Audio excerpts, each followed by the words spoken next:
नमस्कार, मंडल news bulletin में आपका स्वागत है। आइए पेश करते हैं आज के कुछ प्रमुख व मुख्य समाचार। अब तक यदि आपने मंडल न्यूज़ के इस चैनल को लाइक व सब्सक्राइब नहीं किया है तो जल्द से जल्द इस चैनल को लाइक व सब्सक्राइब जरूर कर दें।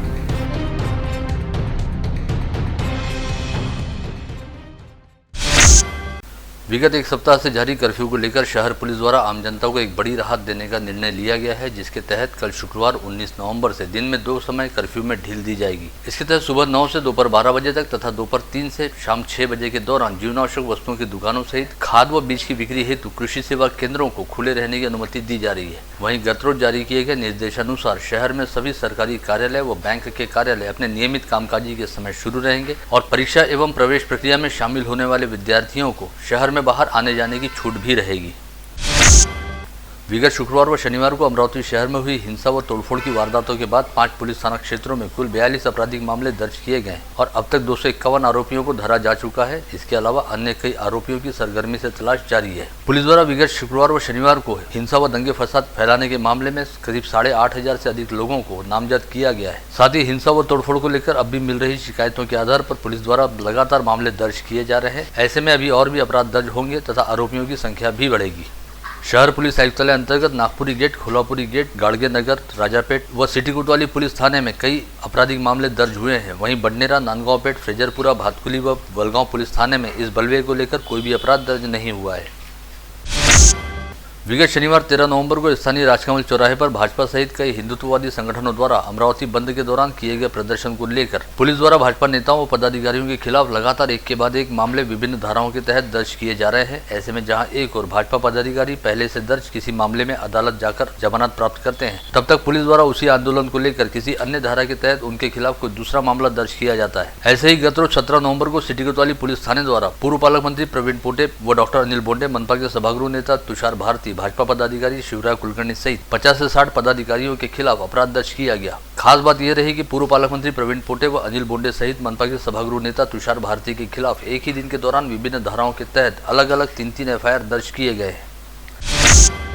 वहीं इससे पहले गत रोज पूरा दिन चले हाई वोल्टेज ड्रामे के बाद 2 पूर्व पालक मंत्रियों प्रवीण पोटे व जगदीश गुप्ता सहित उनके साथ पुलिस के सामने सरेंडर करने वाले 13 भाजपा कार्यकर्ताओं को स्थानीय अदालत द्वारा जमानत पर रिहा किया गया। कल हिरासत में लिए जाने के बाद पुलिस ने पहले केवल जगदीश गुप्ता को ही कोर्ट में पेश किया था और प्रवीण पोटे सहित उनके 13 समर्थकों को लॉकअप में डालने की पूरी तैयारी कर ली गई थी। किंतु ऐन समय पर घटनाक्रम बड़ी तेजी से बदला और रात करीब 10:15 बजे के आसपास सभी को अदालत में पेश करते हुए जमानत पर रिहा किया गया। अमरावती में उपजी तनावग्रस्त स्थिति के मद्देनजर राज्य के पूर्व मुख्यमंत्री तथा नेता प्रतिपक्ष देवेंद्र फडणवीस आगामी सप्ताह अमरावती दौरे पर आ सकते हैं। इस बारे में भाजपा के शहराध्यक्ष किरण पातुरकर ने बताया कि अमरावती में दिन के समय का कर्फ्यू हटते ही देवेंद्र फडणवीस का अमरावती दौरा होगा। पिछले शुक्रवार और शनिवार को अमरावती में 2 गुटों के बीच झड़प, तोड़फोड़ व आगजनी के बाद करीब 5 पुलिस थानों में सैकड़ों भाजपाइयों के खिलाफ अपराध दर्ज कर उन्हें गिरफ्तार किया गया है। इनमें से कुछ प्रमुख नेताओं व पदाधिकारियों के खिलाफ दंगा भड़काने जैसे गंभीर आरोप भी लगाए गए हैं। इन्हीं परिस्थितियों के बीच देवेंद्र फडणवीस का अमरावती दौरा बेहद महत्वपूर्ण बन जाता है। ऐसे में यह देखना काफी महत्वपूर्ण होगा कि फडणवीस द्वारा अमरावती में पिछले सप्ताह हुई घटनाओं को लेकर क्या बयान दिया जाता है। राज्य के पूर्व कृषि मंत्री तथा भाजपा किसान मोर्चा के राष्ट्रीय महासचिव डॉक्टर अनिल बोंडे द्वारा यहां बुलाई गई एक पत्रकार परिषद में कहा गया कि देश के जिन जिन राज्यों में भाजपा की सरकारें हैं वहां कभी दंगे नहीं होते, क्योंकि भारतीय जनता पार्टी सभी समुदायों को साथ लेकर समान तत्व के आधार पर व्यवहार करती है। किंतु जिन जिन राज्यों में कांग्रेस सहित वामपंथी दलों वाली सेक्युलर सरकारें हैं वहाँ पर वोटों के तुष्टीकरण की नीति अपनाई जाती है, जिसके चलते समाज में असंतोष की भावना भड़कती है और इसी वजह से छिटपुट बातों पर अल्पसंख्यक समाज अपना वर्चस्व दिखाने हेतु आक्रामक होता है। जी क्लाउड मीटिंग असते ती ऑर्गनाईज करण्यात आली होती आणि त्या क्लाउड मीटिंगमध्ये साधारणतः 700 लोक देशभरातून उपस्थित होते। आज त्या क्लाउड मीटिंगमध्ये मी जे वक्तव्य केलं त्याबद्दल रोज पत्रकार परिषद घेणारे नवाब मलिक यांनी काही वक्तव्य केलेलं आहे। त्या संदर्भात मी सांगतोय की मी त्या क्लाउड मीटिंगमध्ये सांगितलेलं होतं की जेव्हा जेव्हा डाव्या विचाराचं सरकार किंवा जे स्वतःला सेक्युलर म्हणतात असं सरकार जेव्हा जेव्हा असतं तेव्हा दंगली मोठ्या प्रमाणामध्ये हिंदू मुस्लिमांमध्ये होतात। पण ज्यावेळेला भारतीय जनता पक्षाचं सरकार येतं त्यावेळेला ह्या दंगली होत नाही। कारण आपल्याला आठवत असेल की गोध्रामध्ये हिंसाकांड झाल्यानंतर जी अहमदाबादमध्ये दंगल उसळली होती ती गुजरातमधली शेवटची दंगल होती। त्या अगोदर गुजरातला सवय होती की अहमदाबादमध्ये जगन्नाथाची रथयात्रा निघो किंवा दांडिया असो, नवरात्र असो, दरवेळेला अहमदाबादमधल्या जुन्या अहमदाबादमध्ये कोणी पोलिसही जाण्याचा प्रयत्न केला तरी तो जाऊ शकत नव्हता. म्हणजे जी परिस्थिती आज आपली पठाण चौकामध्ये जी परिस्थिती आहे त्यापेक्षा भीषण परिस्थिती जुन्या अहमदाबादमध्ये होती. परंतु पंतप्रधान नरेंद्रजी मोदी तेव्हा मुख्यमंत्री होते. त्यांनी अहमदाबादची दंगल यशस्वीपणे हाताळल्यानंतर आजपर्यंत एवढंच नाही तर उत्तर प्रदेशमध्ये मुझफ्फरपूरची दंगल आपल्याला माहीत आहे की 2013ची दंगल होती आणि 2013च्या दंगलीनंतर आता योगीजींचं सरकार आलं. योगीजीच्या सरकार आल्यानंतर काही छुटपूट घटना करण्याचा प्रयत्न केला आणि योगीजींनी ज्या उपाययोजना केल्या त्या माध्यमातून आतापर्यंत एकही दंगल हिंदू मुस्लिमांची उत्तर प्रदेशमध्ये झाली नाही. मध्य प्रदेशमध्ये शिवराज सिंग चौहान यांच्या कार्यकाळाच्या अगोदर भोपाळमध्ये दंगली होत होत्या. परंतु शिवराज सिंग चौहान यांचं सरकार आल्यानंतर एकही महत्त्वाचं कारण आहे की कायदा सुव्यवस्थेमध्ये कोणत्याही गुन्हेगाराची गय भारतीय जनता पक्षाच्या सरकारमध्ये केल्या जात नाही. योगीजीच्याही सरकारमध्ये केल्या जात नाही, मोदीजीच्याही सरकारमध्ये केल्या जात नाही. आणि त्यामुळं कोणत्याच गुन्हेगाराची, तो मुस्लिम समाजाचा असो, हिंदू समाजाचा असो, त्याला शासन करण्याचं काम भारतीय जनता पक्षाच्या सरकारमध्ये केल्या जातं. महाविकास आघाडी सरकार असो किंवा ज्याला तथाकथित सेक्युलर म्हणू शकू किंवा ला संरक्षण दिलं जातं, त्याच्यामुळं पैसा मुबलकरित्या या लोकांना उपलब्ध होतो आणि पैसा मुबलकरित्या उपलब्ध झाला की दंगलीसाठी तो कारणीभूत ठरतो. लेकिन इसके बाद भी सेक्युलरिज्म के नाम पर कांग्रेस सरकारों द्वारा दंगाइयों को संरक्षण दिया जाता है. यही इन दिनों अमरावती में भी हो रहा है, क्योंकि विगत दिनों जो लोग सच में दंगा पीड़ित हुए और दंगों में घायल हुए उन्हें सांत्वना देने की बजाय जिला पालक मंत्री खुद को सेक्युलर दिखाने के नाम पर शहर के केवल विशिष्ट इलाकों का ही दौरा करते हुए समुदाय विशेष के लोगों की मिजाज पुरसी कर रही है. और उन्होंने अब तक दंगे में घायल हुए हिंदू समाज के किसी भी व्यक्ति के यहाँ जाकर उनका कोई हालचाल नहीं जाना. इस पत्रकार परिषद में भाजपा नेता अनिल बोंडे द्वारा राज्य सरकार को लेकर भी जमकर कटाक्ष कसे गए. सेंट्रल गवर्नमेंट ने अभी जारी किया कि त्रिपुरा में नहीं है, कुछ हुआ नहीं, ये अभी डिक्लेयर किया, ये बात सही है. लेकिन त्रिपुरा के स्टेट गवर्नमेंट ने, त्रिपुरा के डीजी ने, त्रिपुरा के पुलिस इंचार्ज ने उसी दिन क्योंकि वो भी गूगल पे है तो आप देख लीजिए, उसी दिन उन्होंने उनका वीडियो रिकॉर्डिंग है, हिंदी में है. उसी दिन उन्होंने बोला कि कोई भी समस्या नहीं है, कहीं पे जलाया हुआ नहीं है, ये सब फेक वीडियोस है. अब त्रिपुरा से फेक वीडियोस अपने तक आ गए, यानी उन लोगों तक पहुंच गए, लेकिन वहां के डीजी का स्टेटमेंट वो नहीं पहुंचा. क्योंकि अब कैसा है कि महाराष्ट्र में कोई घटना होती है तो महाराष्ट्र का गृह मंत्रालय सबसे पहले स्टेटमेंट देगा. यहाँ एनडीटीवी पे बताया. तो ऐसा बोलना कि केंद्र सरकार ने बाद में ये किया, केंद्र सरकार के बजाय त्रिपुरा स्टेट की जो रिस्पॉन्सिबिलिटी थी वो इमीडिएटली उन्होंने उसका करना. उसका मैसेज ये जा रहा था कि त्रिपुरा गवर्नमेंट की देखरेख में या उनके सपोर्ट के चलते ये सब अल्पसंख्यकों पे ये सब हुआ. लोगों ने त्रिपुरा सरकार के बयान पर भरोसा नहीं किया. उस समय अगर सेंट्रल गवर्नमेंट या केंद्रीय गृह मंत्रालय ने एडवाइजरी जारी कर देता, स्थिति साफ कर देता, तो शायद ये मोर्चा नहीं निकलता. आज लोग ये मान रहे हैं ना कि सेंट्रल गवर्नमेंट बोल रही है तो वहाँ कुछ नहीं हुआ, तो लोगों को अफसोस भी हो रहा है. नहीं,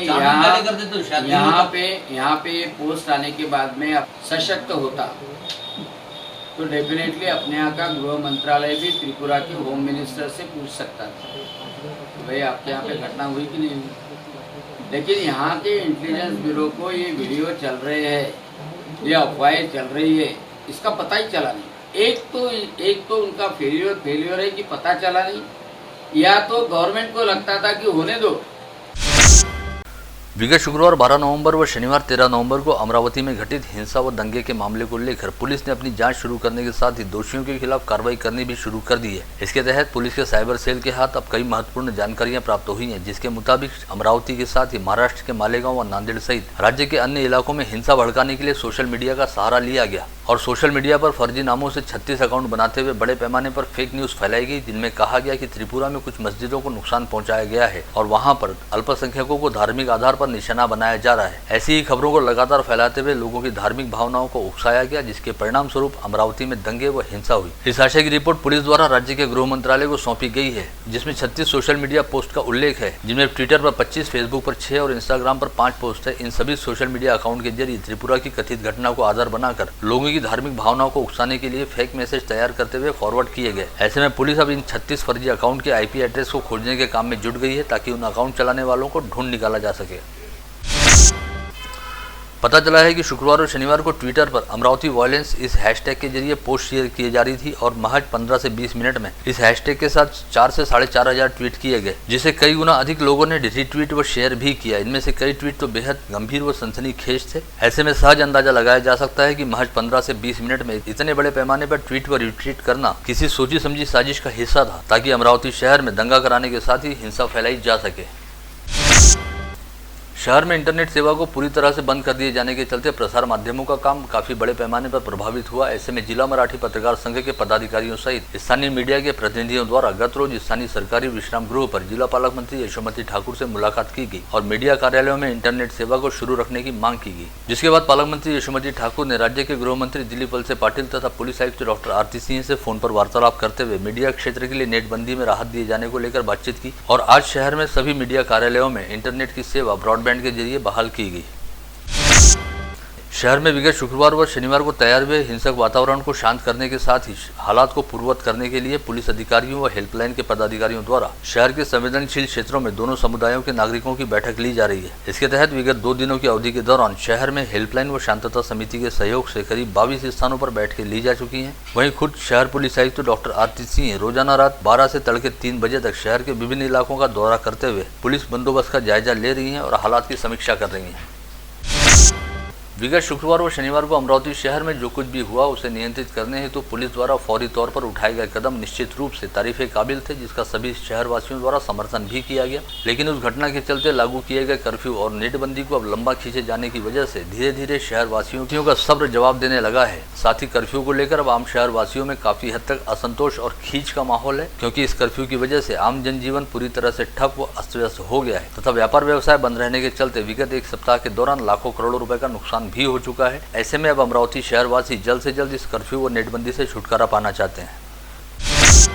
स्थानीय मोरबाग व इतवारा बाजार के संवेदनशील इलाकों में संचारबंदी के दौरान कड़ा पुलिस बंदोबस्त लगाया गया है। ऐसे में इस इलाके में बेवजह सड़कों पर घूमने वाले लोगों को पुलिस द्वारा बेहद सख्ती के साथ उनके घर वापस भेजा जा रहा है।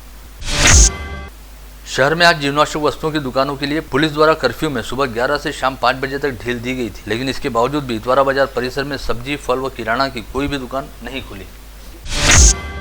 वहीं शहर के अन्य व्यापारिक क्षेत्रों में आज सुबह 11 से शाम 5 बजे तक कर्फ्यू में ढील के दौरान जीवनावश्यक वस्तुओं की दुकानों पर अपनी जरूरत का सामान खरीदने के लिए नागरिकों की अच्छी खासी भीड़भाड़ दिखाई दी।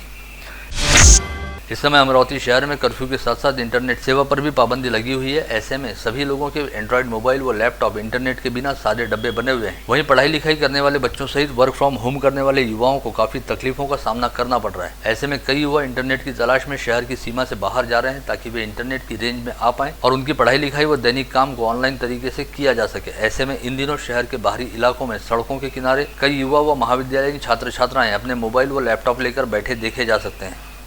मी सेवानिवृत्त गडपाल लेखापाल अमरावती राज्य परिवहन महामंडळ। मी माझ्या मुलीची आता सध्याच्या घडीला MDची तयारी सुरू आहे आणि MDचे क्लास तिचे सुरू असल्यामुळे तिला नाईलाजास्तव अमरावतीत नेटवर्क नसल्यामुळे राडगावजवळ हे जे वखार आहे कपड्याची त्या ठिकाणी आणून नेटवर पाहून अभ्यास करते आहे ती। तेव्हा माझं म्हणणं असं आहे की अमरावती विभागातील अधिकाऱ्यांनी नेट अमरावतीचा सुरू करा।